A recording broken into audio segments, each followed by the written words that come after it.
আমরা সকাল সকাল বেরিয়ে পড়েছিলাম দীঘা যাওয়ার জন্য দেশপ্রাণ স্টেশনে। গিয়ে দেখি এখনো ট্রেন এসে দাঁড়ায়নি। আমরা ওখানে গিয়ে অপেক্ষা করছিলাম। প্রায় 2 বছর পরে আমরা এখানে আসলাম। যদিও আমরা বাসগুলো মাঝে মাঝে এসে থাকি, কিন্তু এই স্টেশনে আসা হয় না। তো আগে জলের সমস্যা ছিল, অনেক কিছু সমস্যা ছিল, কিন্তু এখন একদম পরিষ্কার পরিচ্ছন্ন রয়েছে এই জায়গাটা। আমরা যখন আগেকে প্রায় বেড়াতে যেতাম এই জায়গাগুলোতে, একটু অপরিষ্কার টাইপের ছিল, কিন্তু এখন একদম পরিষ্কার পরিচ্ছন্ন রয়েছে। খাওয়ার জল তো প্রায় ছিল না, পাওয়াই যেত না একদম, কিন্তু এখন এই খাওয়ার জলটা পাওয়া যায়। দোকান থেকে কোনো কিছু কিনে নিয়ে গেলে ওখানে বসে খেতে আমরা পারবো, কমসে কম খাবার জলটাই পাওয়া যায়। একদম সকাল সকাল উঠে যাওয়ার জন্য একদম স্টেশন চত্বর খালি এবং ফাঁকা ছিল, কেউ যাত্রী ছিল না সেরকম।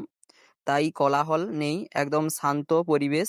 আমরা দাঁড়িয়ে আছি, আমাদের সামনে দিয়ে একটা এক্সপ্রেস ট্রেন এইমাত্র ছেড়ে চলে যাচ্ছে।